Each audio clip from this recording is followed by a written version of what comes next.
مولاي صل وسلم دائما أبدا على حبيبك আসসালামু আলাইকুম রহমতুল্লাহি ওবরাকাতুহ নাহমাদুহু ওয়া নুসাল্লি আলা রাসূলিল কারীম আম্মা বাদ।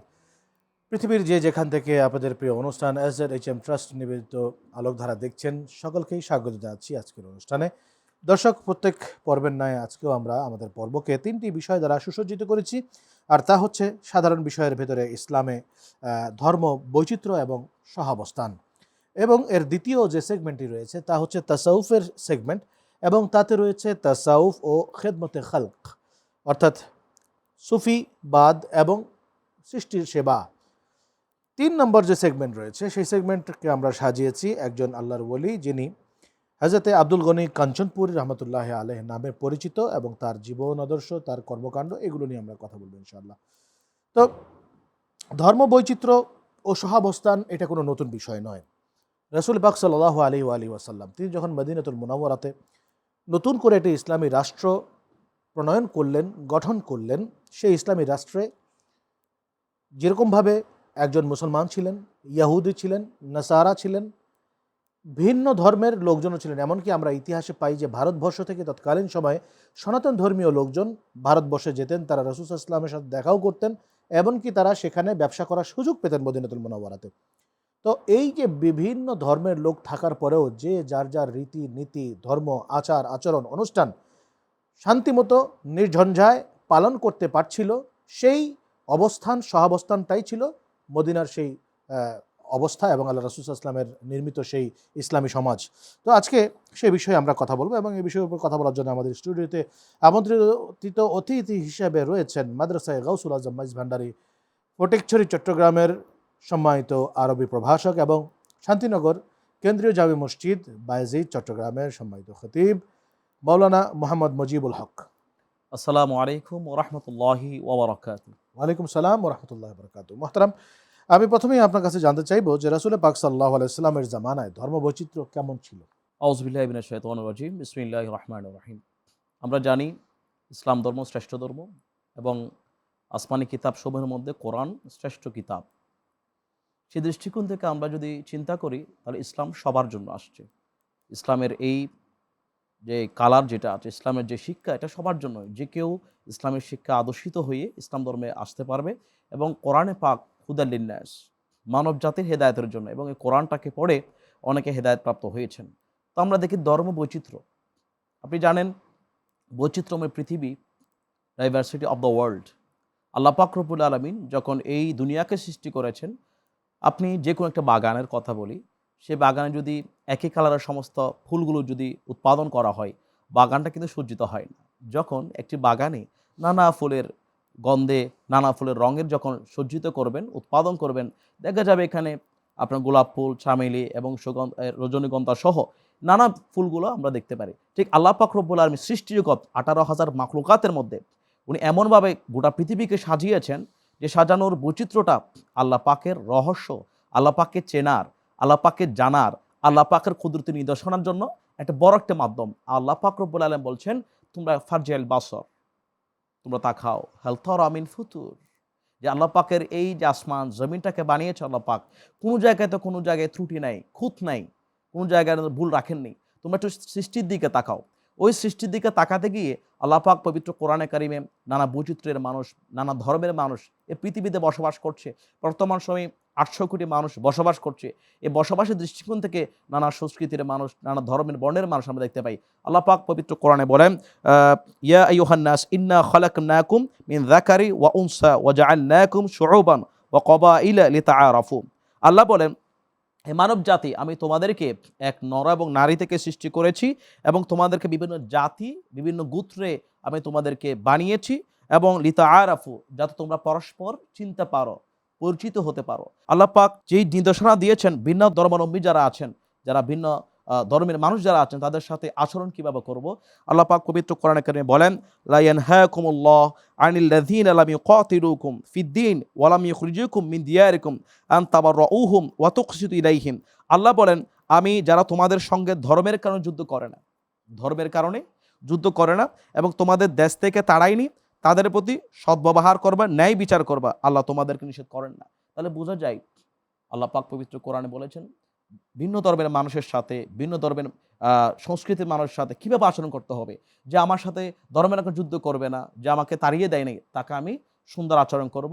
তাদের সদ্ব্যবহারের মাধ্যমে তাদেরকে আমরা ভালোবাসা দিয়ে তাদেরকে এমনভাবে তাদের যে বেঁচে থাকার অধিকার, পারিবারিক অধিকার, ব্যক্তিগত অধিকার, খাদ্যের অধিকার, বাসস্থানের অধিকার, ধর্মের অধিকার, এবং রাসূল পাক সাল্লাল্লাহু আলাইহি ওয়াসাল্লাম বলেছেন, তোমরা কি জানো আমাদের এই মদিনা রাষ্ট্র যদি কেউ অ্যাটাক করে, আমরা সার্বভৌমত্ব রক্ষার জন্য আমরা সবাই চাপিয়ে পড়ব, নট অনলি মুসলিম। তাহলে বোঝা যায় একটি রাষ্ট্রকে গঠন করার জন্য মদিনা সনদের মাধ্যমে রাসূল পাক এই নীতিগুলো এখনও পর্যন্ত স্বর্ণাক করে পৃথিবীবাসী, পৃথিবী মনীষী যত বিজ্ঞানী যারা আছেন, যারা এগুলো নিয়ে রিসার্চ করেন, গবেষণা করেন, তারা কিন্তু হৃদয় গ্রাহীণে এখনও পর্যন্ত রাসূল পাককে স্মরণ করুন। কেন? উনি এমন বিষয়গুলো নিয়ে দিয়েছেন। এবং রাসূল পাক সাল্লাল্লাহু আলাইহি ওয়াসাল্লাম যখন আচার আচরণের ক্ষেত্রে ইহুদিদের দ্বারা অন্যান্য ধর্মের যে নির্দেশনা দিয়েছেন, প্রত্যেকে যার যার ধর্ম পালন করবে, স্বাধীনভাবে পালন করবে, কেউ কারো ধর্মে এটা করবে না। আমরা কেউ ইভেন উনি বলেছেন যে যুদ্ধের ময়দানে যখন তোমরা যুদ্ধ করার জন্য যাবে, তোমরা কোনো ধর্মীয় পণ্ডিত, শিশু, বৃদ্ধ যারা আছে, অসুস্থ ব্যক্তি যারা আছে, তাদের উপর তুমি হামলা করতে পারবে না। তাহলে বোঝা যায় রাসূল পাকের ধর্মীয় অবস্থান যে সবাই যার যার ধর্ম পালন করবে, কে কার ধর্মে এটা করবে না। কিন্তু আমাদের যে নীতি নৈতিকতার জায়গা থেকে একটা রাষ্ট্রকে, একটা জাতিকে, একটি হারমোনিয়াস সোসাইটি, শান্তিপূর্ণ সমাজ গঠনে যেই প্রিন্সিপালগুলো দরকার, নীতিগুলো দরকার, আমরা এই জায়গা থেকে আমরা কেউ সত্য কথা বলবো, দুর্নীতি করব না, এই সমস্ত খারাপ কাজগুলো করব না। আমরা রাষ্ট্রের স্বার্থে, জাতির নিরাপত্তার স্বার্থে, জাতির শান্তির স্বার্থে আমরা একসাথে বসবাস করব। তো রাসূল পাক সাল্লাল্লাহু আলাইহি ওয়াসাল্লাম এই নির্দেশনাগুলো দিয়েছেন। এবং আপনি দেখবেন যে রাসূল পাকের যখন মদিনা শরীফে, আপনি জানেন ইসলামের প্রথম যে যুদ্ধটা হয়েছিল বদর যুদ্ধ। বদর যুদ্ধ চাইলে রাসূল পাক মদিনা শরীফে গড়াইতে পারতেন, মদিনার অনেক দূরে গিয়ে যুদ্ধটা করেছেন। কেন? কারণ রাসূল পাক চিন্তা করলেন, আমি যদি মদিনা শরীফে, যেহেতু এটা আমার রাষ্ট্র, এখানে যদি যুদ্ধ হয়, তাহলে এই যুদ্ধের প্রভাবটা আমার যারা অসহায়, নানা ধর্মের মানুষ, নানা বর্ণের মানুষ, তাদের উপর আঘাত আসতে পারে, আমার মা বোনদের উপর হামলা হতে পারে। রাসূল পাক চিন্তা করলেন ওঠা, যে এই যুদ্ধের কারণে কোনো মানুষ যাতে ক্ষয়ক্ষতি না হয়, এই জন্য রাসূল পাক সাল্লাল্লাহু আলাইহি ওয়াসাল্লাম মদিনা শরীফের কাছাকাছি না করে দূরে গিয়ে বদর যুদ্ধ সংঘটিত হয়েছে। তাহলে আমরা দেখি যে আসলে রাসূল পাকের যেই নীতিগুলো আছে, আদর্শ উসওয়াতুন হাসানা, এটি জাতি, ধর্ম, বর্ণ নির্বিশেষে সকলের জন্য অনুসরণীয়, এবং এটাকে এখনো পর্যন্ত স্মরণীয় হয়ে আছে। আচ্ছা, আরেকটা বিষয় যেটি আপনি বলেছেন যে বৈচিত্র্য এবং সহাবস্থান অন্যান্য বিভিন্ন ধর্মীয় লোকদের সাথে একসাথে সহাবস্থান রাসূল পাক সাল্লাল্লাহু আলাইহি ওয়াসাল্লামের জামানায় ছিল। বর্তমান সময়ের প্রেক্ষিতে যদি আমরা দেখি যে সহাবস্থান হিসাবে বোঝাতে গিয়ে কোনো ব্যক্তিবর্গ বা কেউ যদি কোনো দল, কোনো একটা গ্রুপ, মানুষের গ্রুপ, তারা দেখা গেল যে ভিন্ন ধর্মে, তারা মুসলমান কিন্তু তারা ভিন্ন ধর্মের উপাসনায় গিয়ে তারা সেখানে অবস্থান করছে, সেখানে তাদের নিজস্ব ধর্মীয় আচার অনুষ্ঠান তারা পালন করতে যাচ্ছে।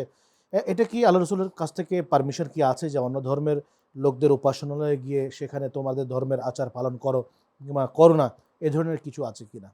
দেখুন, আমরা সমাজে বসবাস করতে গেলে আমরা আমাদের কিছু অতি উৎসাহী মানুষ, যারা বেশি একেবারে ধর্মীয় দৃষ্টিকোণ থেকে মনে রাখবেন, ইসলাম এমন একটি ধর্ম, অতি শব্দ যোগ করা যাবে না, কমও না, অতিও না, কমও না, যথোপযুক্ত একেবারে বাইরে যেটা প্রয়োজন সেটা। যেটা প্রয়োজন।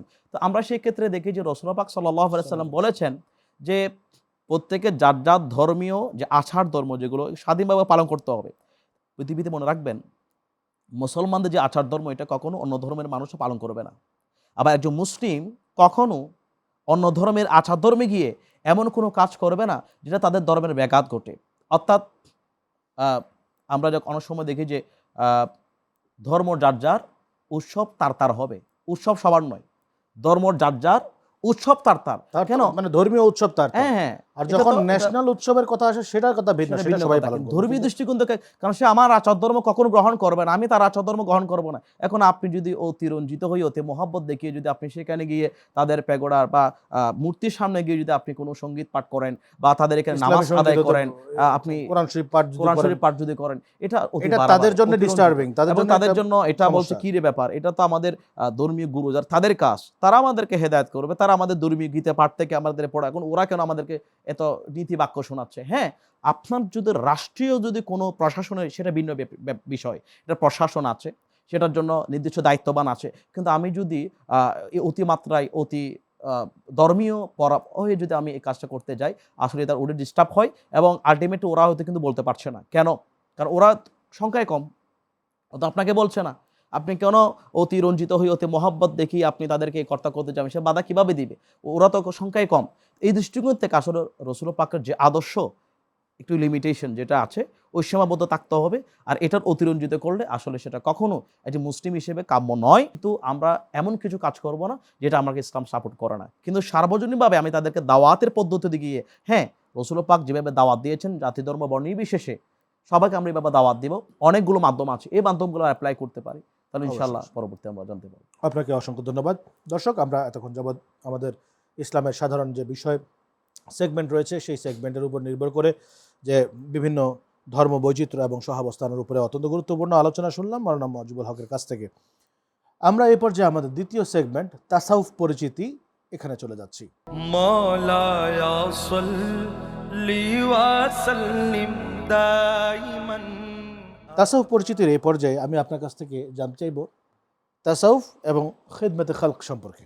مولاي صل وسلم دائما তাসাউফ, খিদমতে খালক, এই দুটি শিরোনাম অত্যন্ত তাৎপর্যপূর্ণ এবং আমাদের বর্তমান সময়ে খুবই গুরুত্বপূর্ণ। আমি প্রথমে দুইটা ডাইমেনশন আপনাকে আমি দাঁড় করাচ্ছি, সেটা হচ্ছে খেদমতে খালক, খেদমতে কালব। এই জায়গায় একটা হচ্ছে খেদমতে খালক, এটা সৃষ্টির সেবা, মানব সেবা। এটা নট অনলি মুসলিম, সমস্ত ধর্মের মানুষ, সমস্ত জাতি, সে যে বর্ণের হোক, যে ধর্মের হোক, তাকে আমি সৃষ্টির সেবা করে যাব। আরেকটা হচ্ছে খেদমতে কালব, কলবের খেদমত। এটা হচ্ছে আপনার আদর্শ, আপনার নীতি নৈতিকতার মাধ্যমে ওই তাজকিয়াতুন নাফস, অন্তর পরিশুদ্ধ করার যে বিষয়টা, তাদেরকে আমি আদর্শ, রসুল পাকের আদর্শ, আল্লাহ পাকের যে কোরআন শুনে যে আদর্শ দিয়েছেন সেটার মাধ্যমে ডাকবো। এই জন্য তাসাউফের খেদমতে খালক আর খেদমতে খালব ওতপ্রোতভাবে জড়িত। যিনি সুফি হবেন উনি শুধু নিজের চিন্তা করবেন না, যিনি সুফি হবেন প্রকৃত তাসাউফ ব্যক্তিত্ব বাহক হবেন, উনি নিজের চাইতে অপরজনকে ভালোবাসবে বেশি, নিজের সমাজের নিজে পরিবারের চাইতে অপর পরিবারকে ভালোবাসবে বেশি, এবং নিজের সমস্ত ভোগবাদকে ত্যাগ করে সবসময় ত্যাগী হবেন। ত্যাগী হয়ে অপরের কল্যাণ, অপরের সুখে দুঃখে উনি সবার সাথে মিলেছে থাকবেন। আল্লাহ পাক পবিত্র কোরআনে কারিমে বলেন, ওয়াহসিন কামা আহসানাল্লাহু ইলাইক। আল্লাহ পাক পবিত্র কোরআনে বলেন, যেমন আল্লাহ তোমার প্রতি অনুগ্রহ করেছেন তুমি তেমনি অনুগ্রহ করো। যেমন একটি সূর্য, এই সূর্য আল্লাহ পাক সৃষ্টি করেছেন। আপনি জানেন পৃথিবীর চেয়ে 13 লক্ষ গুণ বড়, মাইলকে মাইল ক্রস করে আমাদেরকে যে আলোক রোশনিকে দিচ্ছে, লাইটফুল একটা পৃথিবী উপহার দিচ্ছে, এই সূর্যের আলোটা কিন্তু শুধুমাত্র আমার আপনার উপর নয়, প্রত্যেকটা প্রাণীর উপর পড়ছে। জাতি ধর্ম বর্ণ 18,000 মাখলুকাত সবাই কিন্তু এটার যে উপকারিতা সেটা ভোগ করছে। তার আল্লাহ পাকের সূর্য, আল্লাহ পাকের চন্দ্র, আল্লাহ পাকের যে নদী নালা খাল বিল বায়ু বাতাস, সমস্ত প্রাকৃতিক যে শক্তিগুলো আছে, সব শক্তি তো আল্লাহ পাক সমস্ত ধর্মের মানুষ, সমস্ত প্রাণীকে দিচ্ছেন। তাহলে আমরা আশরাফুল মাখলুকাত, শ্রেষ্ঠ আশরাফুল সম্মানিত মানুষ হিসেবে আমার আপনার দায়িত্ব হচ্ছে যারা সুফিবাদী হন, যারা তাসাউফপন্থী হন, যারা নেককার বুজুর্গ মুখবিতিন মুসলিহিন যারা হন, তারা কিন্তু এই জন্য মনে রাখবেন এহসান, আহসান, মুহসিন, তিনটা শব্দ এক অপরের সাথে জড়িত। এহসান মানে অনুগ্রহ করা। কেউ আমাকে একটা কোনো একটা কথা বললো, আমি তাকে গালি দেব না, তাকে আমি ভালোবাসা দিয়ে তাকে বোঝানোর চেষ্টা করব। আহসান, ওই কাজ এহসান করলে উনি আহসান সর্বোত্তম পর্যায়ে পৌঁছে যায়, আর সর্বোত্তম যিনি পৌঁছে যায় উনি মুহসিন। ইন্নাল্লাহ ইউহিব্বুল মুহসিনিন, যে আল্লাহ পাক রব্বুল আলামিন মুহসিন বান্দাকে ভালোবাসেন। আমি রাসূল পাকের একটা হাদিস বলছি, আল খালকু কুল্লুহুম ইয়ালুল্লাহ, যে সমস্ত সৃষ্টি জগৎ আল্লাহর পরিবারের মতো, এবং সে আল্লাহর কাছে ওই ব্যক্তি অধিক প্রিয় হবে যে তার সৃষ্টির প্রতি উপকার করবে বা অধিক প্রিয় হয়। তাহলে আমরা বুঝতে পারি যে আল্লাহ পাক রব্বুল আলামিন সৃষ্টি জগৎকে ভালোবাসা, উপকার করা, এটাই হচ্ছে সর্বোত্তম একটা বৈশিষ্ট্য। এবং তাসাউফপন্থী যারা আছেন, সুফিবাদী যারা আছেন, তারা সবসময় ত্যাগী হন। এবং আমি যদি চিন্তা করি যে বর্তমান এই যে SZHM ট্রাস্ট, শাহান চাদর সৈয়দ জিয়াউল হক মাইজবান্ডারি ট্রাস্টের মাননীয় ম্যানেজিং ট্রাস্টি রাহবারে আলম আলহাজ শাহ সুফি সৈয়দ মোহাম্মদ হাসান মাইজভান্ডারি মাদ্দাজিলুল আলী, ওনার যদি আমরা বিভিন্ন মিডিয়ার মধ্যে দেখি, এই নামটা বিভিন্ন জায়গায় আমরা দেখতে পাই। ওনারা কী করেছেন, প্রত্যেক সুফি কেরাম যুগের পর যুগ যাদের অর্থায়নে বিভিন্ন বিশ্ববিদ্যালয়, মাদ্রাসা, মসজিদ এবং বিভিন্ন পথ ঘাট সব নির্মাণ করা হচ্ছে, ঠিক শান্তা সৈয়দ হক ম্যানেজমেন্ট ট্রাস্টের মাধ্যমে আছে কোটি কোটি মানুষকে অনুদান দেওয়া হচ্ছে, স্বাবলম্বী করা হচ্ছে, দারিদ্র্য বিমোচন জাকাত প্রকল্প করা হচ্ছে। তরিকত মানেই তাসওয়ুফ মানে হচ্ছে মানবতার সেবা। তো আমরা দেখতেছি এই ট্রাস্টের মতো আরও বিভিন্ন ট্রাস্ট রয়েছে এবং ট্রাস্টের বাইরে আরও ট্রাস্টবিহীন অনেক দরবার শরীফ রয়েছে, যারা ইচ্ছা করলে মানব কল্যাণে নিজেদেরকে ব্রতী করতে পারে, নিজেদেরকে সেখানে কাজে লাগাতে পারে। দেখা যাচ্ছে তারা নিজেরা আছে, তারা ধর্মীয় কাজ করছে, ধর্মীয় উন্নতি সাধন করছে, কিন্তু এই যে মানব কল্যাণে এগিয়ে আসা, যেটি আল্লাহ রাসূল সাল্লাল্লাহু আলাইহি ওয়াসাল্লামের এই সুফি বাদের যেটি প্রথম কথা ছিল, সেই প্রথম কথার যে আমলটা, সেটি আমরা অনেকের ভিতরে আমরা দেখতে পাই না। এটি কেন? সেক্ষেত্রে আমি বলবো এটা তাসাউফের মূল শিক্ষা তার অর্জন জানে। সেটার বিষয়টা হচ্ছে আমরা বর্তমান সময়ে দেখি যে বিভিন্ন দরবারের বা বিভিন্ন ট্রাস্টের যে খেদমতগুলো হচ্ছে, আমাদের উচিত, কারণ আপনি জানেন ভিন্ন ধর্মাবলম্বী যে মিশনারি যেগুলো আছে, ওরা যেভাবে প্যাট্রোনাইজ করে তাদের ধর্মের মুখে করছে, আসলে প্রত্যেকটা ট্রাস্ট, প্রতিটা দরবার এইভাবে হওয়া উচিত যেভাবে এসডেট ট্রাস্ট করছে। কারণ এটার মধ্যে দুটো কাজ, একটি হচ্ছে আপনি শুধু ধর্মের কথা বললেন, ধর্মের আমরা নানা ধর্মের মানুষ আছে, ধর্মীয় আচার ধর্ম এটা করবেন, সমস্যা নাই, কিন্তু এর বাইরেও আউটসাইড একটা মানব কল্যাণ, মানবের একটা জগৎ আছে। এই জগৎটা যদি আপনি আপনার তরিকাকে রিপ্রেজেন্ট করতে চান, আপনি আপনার ধর্মটাকে রিপ্রেজেন্ট করতে চান, আপনি আল্লাহ এবং রসুল পাকের সেই আদর্শ আইডিয়ালিস্টিক ভিউটাকে যদি রিপ্রেজেন্ট করতে চান, তাহলে আপনার সমস্ত ট্রাস্ট, এই দরবার কেন্দ্রে যারা আছে, তারা আপন আপন জায়গা থেকে তারা যদি করতে পারতো, তাহলে বাংলাদেশে আমাদেরকে এই দরবার নিয়ে বা সুফি নিয়ে কেউ কথা বলতে পারতো না। এটা আমাদের আফসোসের বিষয়। আমরা চাই সবাই এসজেড ট্রাস্টের মাধ্যমে যেভাবে 40-50টা প্রতিষ্ঠান চালানো হচ্ছে, অন্যান্য প্রতিষ্ঠান চালানো হচ্ছে, ইনশাআল্লাহ সবাই ফিরে আসুক এই পথে। ইনশাআল্লাহ এটার মাধ্যমে তাসাউফের প্রকৃত স্বরূপ উন্মোচন হবে। আপনাকে অসংখ্য ধন্যবাদ। আপনি আসলে অনেকগুলো বিষয় এখানে উঠিয়ে ধরেছেন সকলের সামনে, যে বিষয়গুলো আসলে বাস্তবায়িত হলে যে একটা অঞ্চল সারা দেশে সম্ভব না হোক, অন্তত একটা অঞ্চলের ভিতরে মানুষকে স্বাবলম্বী করা এবং সেখানে দারিদ্র্য বিমোচন করা কিন্তু আসলে সম্ভব। প্রিয় দর্শক, আমরা আমাদের তৃতীয় সেগমেন্টে আমরা চলে যাচ্ছি। مولاي صل وسلم دائما আজকে তৃতীয় সেগমেন্টে আমরা আলোচনা করব বিশেষ একজন সুফির জীবনী নিয়ে, যার নাম হচ্ছে হযরতে আব্দুল গনি কাঞ্চনপুরী রহমতুল্লাহ আলাইহি। ধন্যবাদ। আপনি এমন একজন সুফির বিষয় নিয়ে আলোচনা করবার জন্য আমাকে বলেছেন, যিনি আসলে বাংলাদেশে প্রবর্তিত একমাত্র তরিকা বিশ্ব সমাদৃত তরিকা মাঝভান্ডারের প্রবর্তক গৌসুল আজম শাহ সৈয়দ আহমদুল্লাহ মাঝভান্ডারী কুদ্দাসা সিরাল আজিজের অন্যতম একজন খলিফা, যিনি এমন যে বড় আলেম ছিলেন, যিনি একাধারে কলকাতা আলিয়া মাদ্রাসা গোল্ড মেডেলিস্ট প্রাপ্ত একজন পাক্কা আলেম, মুফতি, মুহাদ্দিস, যারা একাধারে নানা খেদমত, হাদিসের দরজ দিয়েছেন, কোরআনের দরজ দিয়েছেন, কবি গজলের মাধ্যমে, সাহিত্যিকের মাধ্যমে, প্রবন্ধের মাধ্যমে যারা ইসলাম, কোরআন, সুন্নাহ, পরকাল, তাসাউফ, আউলিয়া কেরাম, আম্বিয়া কেরাম, আহলে বাইত রসুল এবং ওনার পীর মুর্শিদ গৌসুল আজম মাইজভান্ডারীর যে আদর্শ সেটা তুলে ধরেছেন। আমরা দেখি যে ওনার কবিতার মধ্যে আমরা আল্লামা রুমির, আমির খসরু, আব্দুল করিম জিলি, এই সমস্ত সুফি যারা পয়েটিংস যারা আছেন, তাদের এই আদর্শগুলো, তাদের কথামালাগুলো আমরা দেখতে পাই। এই সৈয়দ আব্দুল গনি কাঞ্চনপুরী রহমতুল্লাহ আলী, তার পুরো নাম সৈয়দ আবুল বারকাত মোহাম্মদ আব্দুল গনি কাঞ্চনপুরী রহমতুল্লাহ আলী। কাঞ্চনপুর এই জন্য বলা হয় যেহেতু উনি ফটিকছড়ি উপজেলার ধুরুং গ্রামে বিখ্যাত এবং মাওলানা পরিবার জন্মগ্রহণ করেছেন, এবং ওনার যে জায়গা উনি বড় হয়েছেন, ওনার জায়গার নাম কাঞ্চনপুর, এই জন্য কাঞ্চনপুরী। আর ওনাকে ইসলামাবাদী বলা হয়, যেহেতু চট্টগ্রামের অপর নাম কি ছিল? ইসলামাবাদ ছিল। তো চট্টগ্রাম ফটিকছড়ি, যেহেতু ওর কাঞ্চনপুরে বলা হয় ফটিকছড়ি নিসবতের কারণে, আর ইসলামাবাদ বলা হয় চট্টগ্রাম জেলার অন্তর্ভুক্ত হওয়ার কারণে। আমরা দেখি ওনার আব্বাজান সৈয়দ আব্দুল ওয়াহাব, আর পিতামহ সৈয়দ মোহাম্মদ বুরহানুদ্দিন, ওনার পিতামহ পূর্বপুরুষের মাধ্যমে এই এলাকার মধ্যে এসেছেন। বিশেষ করে ওনার পূর্বপুরুষ সৈয়দ সাদেক খলিফা সুদূর আরব থেকে আসছেন। আরব থেকে এসে এই ফটিকছড়ি দুরুং এলাকায় অবস্থান করে ইসলামের খেদমত, তরিকত তাসাউফের খেদমত, মানবতার কল্যাণে নিজেকে নিয়োজিত করে রেখেছেন। তো আমরা দেখি যে এই আব্দুল গনি কাঞ্চনপুরী রহমতুল্লাহ আলাইহি, ওনারা ছিলেন 4 ভাই। 4 ভাইয়ের মধ্যে উনি দ্বিতীয় জন। বড় ভাইয়ের নাম আব্দুল আজিজ কাঞ্চনপুরী, মেজোটা হচ্ছে আব্দুল গনি কাঞ্চনপুরী, এরপর হচ্ছে আব্দুল হাদি কাঞ্চনপুরী, এরপর হচ্ছে আব্দুল সালাম বুসফুরি।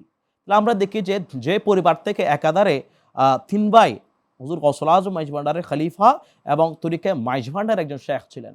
এবার আসুন ওনাদের কবিতা এবং ওনাদের প্রবন্ধ যেগুলো আছে, তার মধ্যে আয়নায়ে বারি একটা কিতাব আছে, যেটা ফার্সি ভাষায় লিখিত, এবং এটার মধ্যে সম্পূর্ণ উনি ওনার পীর মুর্শিদ গৌসুল আজম মাইজভান্ডারির তার জীবনীর উপর লিখেছেন, এবং উনি এত সুন্দরভাবে, যেখানে আরবি ফার্সি সংমিশ্রণের মাধ্যমে এত লাইটফুলভাবে খুব গুরুত্ববহার সাথে কিতাবটা লিখেছেন, যেখানে কোরআন হাদিস এবং রসুল পাকের সানাখানি সহ অনেকগুলো তাসাউফের আমরা অথেন্টিক সোর্স আমরা দেখতে পাই, যেখানে পরকালের কথা আছে, আল্লাহ প্রেমের কথা আছে, আলে বাইতের কথা আছে, কিভাবে আল্লাহকে রাজি করতে হয়, আল্লাহর প্রেমে নিমগ্ন হতে হয়, এটা কিন্তু ওর আছে।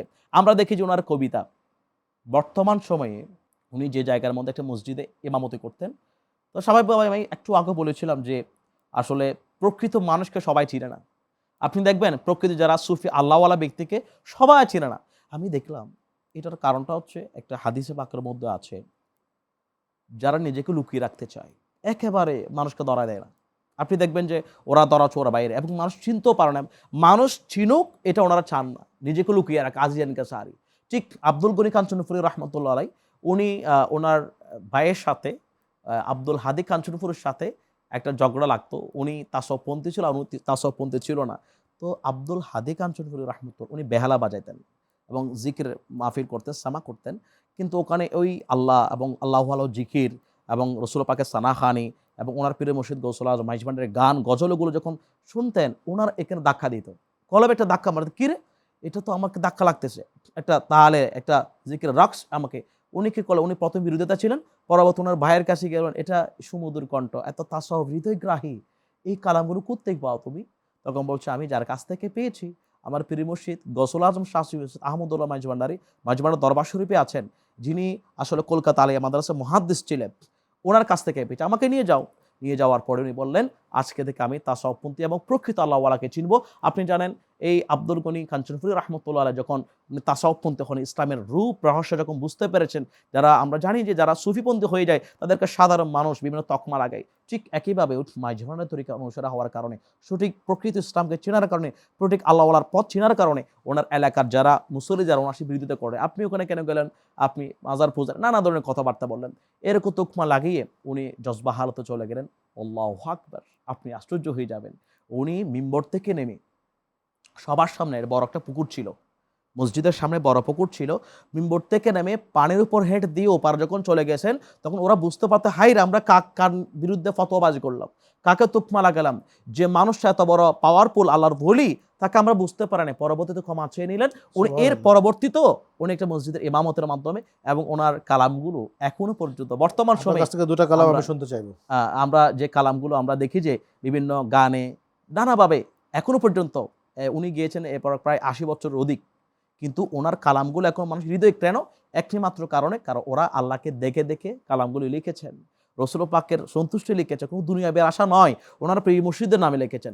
এই তাসাউফপন্থীদের যুগে যুগে কালে কালে সত্যিকারভাবে আসলে ওই হৃদয় গ্রহণে কলবের আগ্রহী তাকে মনকুটুরের মধ্যে আমরা আবদ্ধ করে রাখি, একটি মাত্র কারণে, একমাত্র সুফিপন্থী আল্লাহ প্রেমী খোদা প্রেমিক হওয়ার কারণে। তার কালামের মধ্যে আপনি বলেছেন উনি অনেকগুলো কালাম লিখেছেন। তো আমি আপনার কাছ থেকে আজকে হযরত আব্দুল গনি কাঞ্চনপুরি রহমতুল্লাহ আলাইহির কালামগুলোর মধ্য থেকে দুটো কালাম আমি আপনার কাছ থেকে শোনার আবদার করছি। ধন্যবাদ আপনাকে, সেই কালামটা আমি পেশ করছি।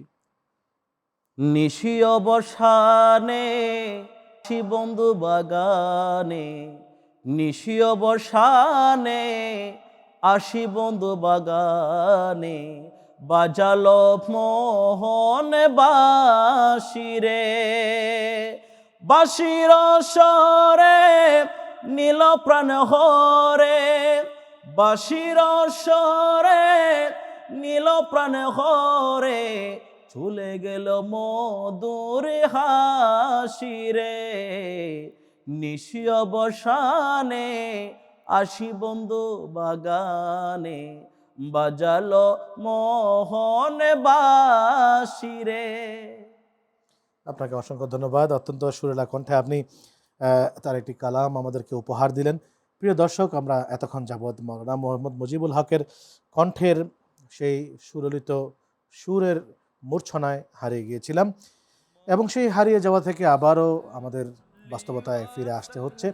ধর্ম বৈচিত্র্য এই সবগুলো নিয়েই কিন্তু আসলে আমাদের সহাবস্থান, এবং সবগুলো নিয়েই এই পৃথিবীতে বেঁচে থাকতে হবে, এবং এই পৃথিবীতে বেঁচে থাকার মাধ্যমে পরকালে মহান আল্লাহ রাব্বুল আলামিনের সেই মহা দর্শনে নিজেকে যদি সৌভাগ্য করতে হয়, তাহলে রাসূল আকা আলাইহিসসালামের দেখানো যে পথ যে মত তার কোনো বিকল্প নেই। আল্লাহ তাআলা আমাদের সকলকে সেই পথ এবং মতে চলার তৌফিক দান করুন। আমিন। ওয়াসসালামু আলাইকুম ওয়া রাহমাতুল্লাহি ওয়া বারাকাতুহু। মুহাম্মাদুন সাইয়্যিদুল কাওনাইন ওয়া সাকালান ওয়াল ফারিকাইনি মিন উরবিন ওয়া মিন আজম।